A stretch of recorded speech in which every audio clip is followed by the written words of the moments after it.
Undoubtedly, many young people are drawn to the appeal of having a lot of money. A significant 20% of adults under the age of 30 express that attaining wealth is a paramount goal, representing the highest percentage within any age bracket. Conversely, only 10% of surveyed adults believe that wealth holds little importance. So, what does being rich really mean? Wealth goes beyond just money. It means different things to different people, covering physical, emotional, and financial aspects. According to the dictionary, wealth is defined as an abundance of valuable assets, resources, or possessions.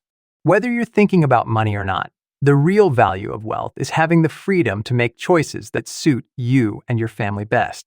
Financial security emerges as a crucial facilitator in achieving this freedom. This explains why many people work hard to become rich, seeing it as a way to gain power. Getting rich is linked to having more power to make big life-changing decisions. It possesses the potential to enhance not only our own lives, but also the lives of those in our immediate circle. But even though a lot of people really want to get rich, many end up feeling stuck, unable to achieve their dreams, and facing letdowns. In a survey asking people how confident they were about getting rich someday, 25% said they strongly believed they would become wealthy in the future. Interestingly, when we look closer, we find that many people who want to get rich don't actually take concrete steps to make it happen. When asked about the things they're doing to reach their idea of wealth, there's a noticeable gap in their actions. A significant 26% of the people in the survey admitted they haven't done anything yet, no matter what kind of actions we're talking about. In the same survey, over 1/3 of all respondents asserted that financial prosperity entails the ability to afford the desired lifestyle. Surprisingly, 33% of these individuals admitted to not taking the necessary steps to achieve the lifestyle they aspire to. Cameron Huddleston, who knows a lot about money, says that the reason some people aren't taking steps to get rich could be because they're dealing with real money problems. Some folks are just getting by, living from one paycheck to another, and finding it tough to make progress with their finances. Some people who want to be rich have trouble because they don't focus on saving for later. Instead, they choose to spend money on things that make them happy right now. Sadly, many Americans don't get good money lessons in school or at home. This leaves them without guidance to take the necessary steps to make their dreams of being rich come true. Therefore, if you find yourself merely daydreaming about wealth without taking any concrete actions, it's time to wake up. Establishing a comprehensive plan, a blueprint for success, is crucial to achieving long-term financial security for both yourself and your family. Despite the idea that earning money is hard, many people who didn't go to fancy schools, don't have big dreams, or a ton of experience still manage to make a good living. It involves adopting a set of learned strategies and behaviors. In today's video, we present the steps you should take to build your wealth. Before we begin, kindly give the video a thumbs up and consider subscribing to our channel so you won't miss out on more awesome content like this. Let's get started. Step number 1, prioritize intelligent saving. Even though it's an old idea, saving is still super important because it's the first step to getting rich. Unlike what some people think, budgeting isn't just for those dealing with money problems. Families actually feel richer and stay on track with their goals when they plan and keep an eye on their spending. If you're spending more money than you have and don't have extra for investing, getting rich becomes a goal that's hard to reach. Many ads from investment companies show pictures of fancy boats and vacations, making it seem like you can have a rich and glamorous life.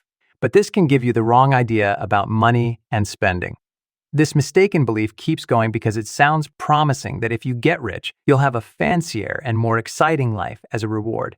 But giving into this consumer mindset means using your money on making your lifestyle better instead of actually building wealth. A smart way to handle money is to save a part of your monthly pay right away, and then spend the rest within that budget.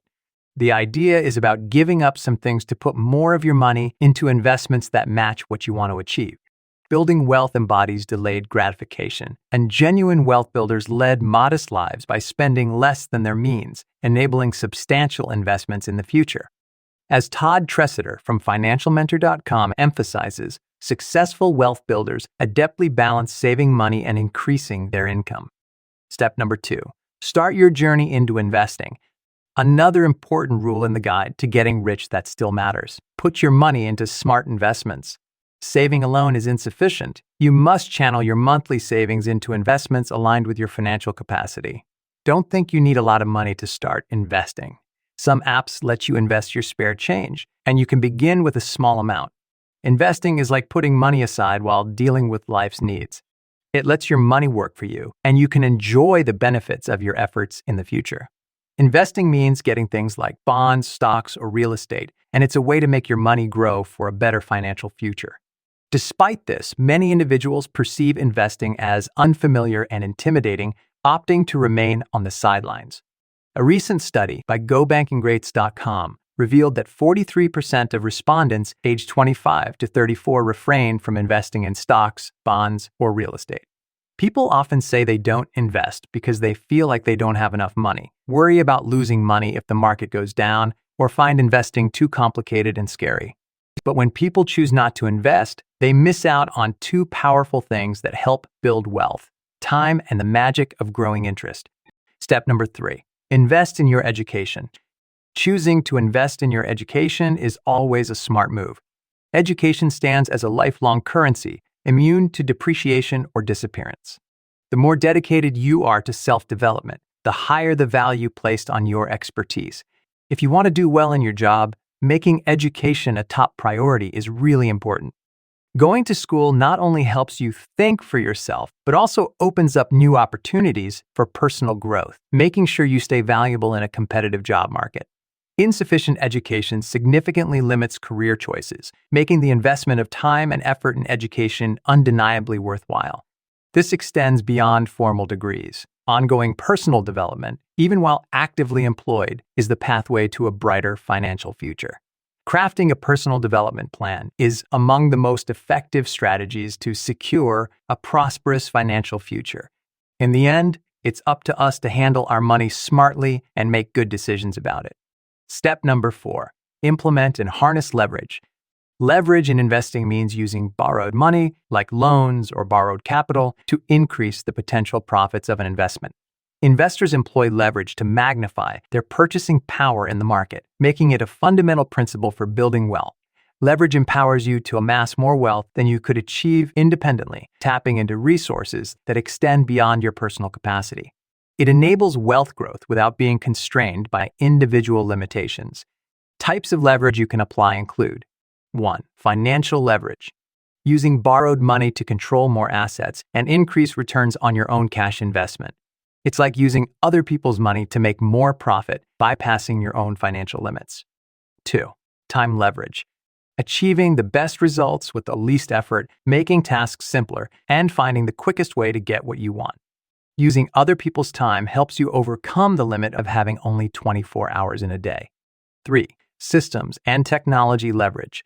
Clearing up what you want to achieve and using technology to make things smoother, giving you more time and a wider reach. Using other people's systems and technology helps you get more done with less work. 4. Marketing leverage.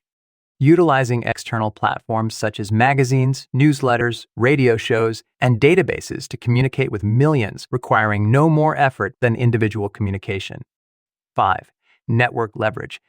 Leveraging other people's resources and connections to expand beyond your individual reach. 6. Knowledge leverage. Gaining access to other people's talents, expertise, and experience to tap into a wealth of knowledge beyond your personal capabilities. Step number 5. Manage your wealth like a business. The primary obstacle preventing most people from achieving their desires is a lack of clear objectives. T. Harv Eker, a self-made millionaire, emphasizes in his book Secrets of the Millionaire Mind that rich people are totally clear that they want wealth. To attain such clarity, he recommends setting goals for your annual income and net worth. Just as no one would venture into business without a comprehensive business plan, cultivating your wealth should follow a similar approach. Since no one cares more about your money than you do, having a plan for your finances is really important. A financial plan is like a paper that shows where you are with your money right now, what you want to do in the future with it, and the ways you plan to make those things happen. This plan can be created independently or with the assistance of a certified financial planner. Treat your finances as a business because, essentially, that is what it is, a personal financial management enterprise. True wealth and real financial freedom show up as the confidence and peace of mind that let us focus on the most important parts of our lives. To have a fulfilling life, it's important to actively improve your money situation. That concludes today's video. I hope it was informative and beneficial to you. If you found it helpful, please give it a thumbs up. I welcome your feedback, so feel free to share your thoughts in the comments section below. Lastly, remember to subscribe and turn on notifications so that you don't miss any future videos. Thank you for watching, and I'll see you in the next one.